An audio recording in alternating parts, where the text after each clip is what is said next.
warahmatullahi wabarakatuh. Selamat pagi. Di video kali ini kita akan membahas materi pendidikan Pancasila dan Kewarganegaraan kelas 7 semester genap. Kita akan belajar mengenai bab 4 yaitu kebinekaan Indonesia. Adapun peta konsep pada bab 4 mengenai kebinekaan Indonesia, yang pertama ada keragaman gender, kedua ada keragaman suku, ketiga ada keragaman budaya, keempat keragaman agama, kelima keragaman ras dan antar golongan, dan yang terakhir menjaga nilai penting kebinekaan. Namun pada video kali ini kita akan membahas materi yang pertama yaitu mengenai keragaman gender. Adapun tujuan pembelajaran adalah peserta didik mampu menghargai dan menjelaskan keragaman gender di Indonesia. Bangsa Indonesia memang bangsa yang beragam atau berbineka, bukan hanya beragam dalam agama, namun juga suku hingga budayanya. Coba lihat kawan-kawan kalian di sekolah, secara fisik dan juga latar kehidupan keluarganya, mereka berbeda-beda. Sebagian mungkin malah berbeda suku dan agamanya. Tetapi semuanya menjadi satu, yakni sama-sama menjadi siswa di sekolah kalian. Gambaran tersebut bukan hanya ada pada kalangan siswa di sekolah, namun juga pada bangsa. Bangsa yang bineka adalah bangsa yang penduduknya beragam atau bermacam-macam, baik dalam hal suku, agama, bahasa, budaya, hingga tingkat ekonominya. Dibanding bangsa-bangsa lain, bangsa Indonesia termasuk salah satu bangsa yang paling berbineka. Keragaman bangsa Indonesia itu merupakan karunia dari Tuhan Yang Maha Esa yang perlu kita syukuri. Pita bertuliskan Bhinneka Tunggal Ika pada lambang Garuda Pancasila menggambarkan keragaman tersebut. Bhinneka Tunggal Ika berarti berbeda-beda namun satu. Kesatuannya dilandaskan pada nilai-nilai Pancasila yang dimulai dari sila pertama, yaitu ketuhanan Yang Maha Esa. Salah satu keragaman yang perlu diperhatikan adalah gender atau keragaman berdasar jenis kelamin, yakni perempuan dan laki-laki. Keragaman ini tentu bersifat universal atau berlaku bagi seluruh umat manusia di dunia. Untuk mewujudkan keadilan di masyarakat dan membangun kemajuan bersama, keragaman berdasar gender ini perlu diperhatikan. Dalam Kamus Besar Bahasa Indonesia, pengertian gender adalah jenis kelamin. Dengan demikian, keragaman gender adalah keragaman jenis kelamin, yakni perempuan dan laki-laki.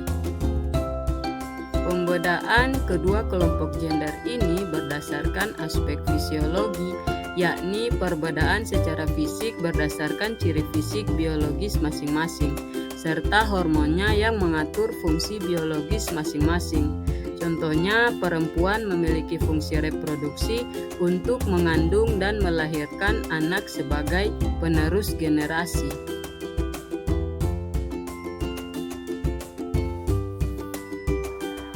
Selain secara fisiologis, juga terdapat perbedaan antara perempuan dan laki-laki, yakni bila dipandang dari sudut pandang antropologi, di masyarakat zaman pra-tradisional, laki-laki umumnya bertugas untuk mencari makanan dengan berburu dan meramu, yakni mengumpulkan makanan di hutan, sedangkan perempuan mengolah makanan dan menjaga anak-anak secara bersama-sama di gua.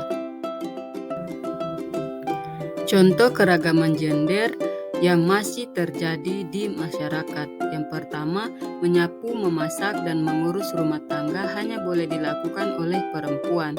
Yang kedua, mencari nafkah hanya boleh dilakukan laki-laki. Ketiga, yang boleh bersekolah tinggi hanyalah laki-laki. 4, perempuan harus dipingit ketika berusia 12 tahun. Dan yang terakhir, pekerjaan berat hanya boleh dilakukan laki-laki.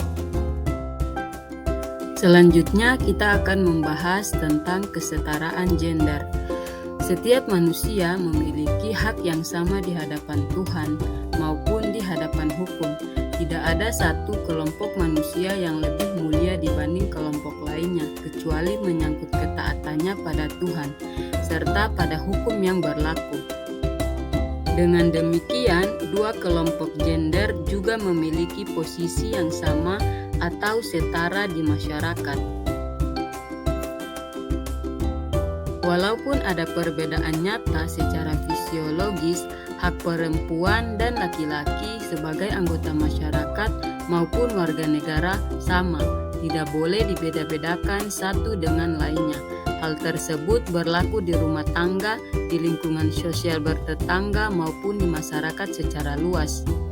Perempuan dan laki-laki punya hak yang sama di dalam bekerja dalam kegiatan perekonomian, untuk menjalankan tugas-tugas sosial, berpolitik, serta kegiatan keagamaan sesuai dengan ketentuan agama masing-masing. Itulah yang dimaksudkan sebagai kesetaraan gender. Tokoh kesetaraan gender adalah Raden Adjing Kartini. Raden Adjing Kartini adalah seorang tokoh Jawa dan pahlawan nasional. Beliau ini dikenal sebagai pelopor kebangkitan perempuan Nusantara. Ia adalah seorang aktivis Indonesia terkemuka yang mengadvokasikan hak-hak perempuan dan pendidikan perempuan.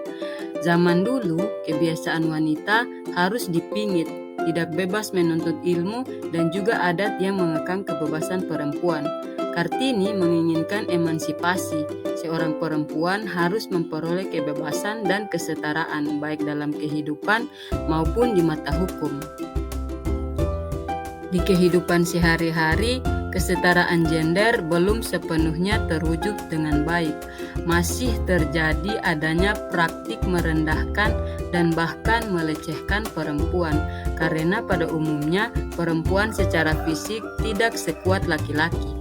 Padahal laki-laki dan perempuan setara di hadapan Tuhan serta hukum. Karena itu muncul gerakan perlindungan dan pemberdayaan perempuan di seluruh dunia.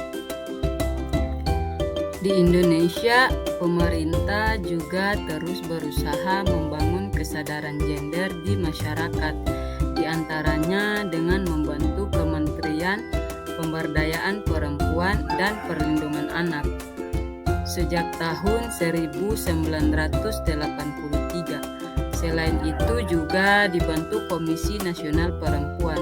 Sedangkan untuk kegiatan politik, 30% dari wakil partai di Dewan Perwakilan Rakyat atau DPR harus ada perempuan. Oke, itu tadi materi yang dapat saya sampaikan.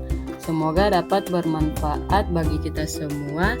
Terima kasih sudah menonton video ini. Wassalamualaikum warahmatullahi wabarakatuh. Sampai jumpa.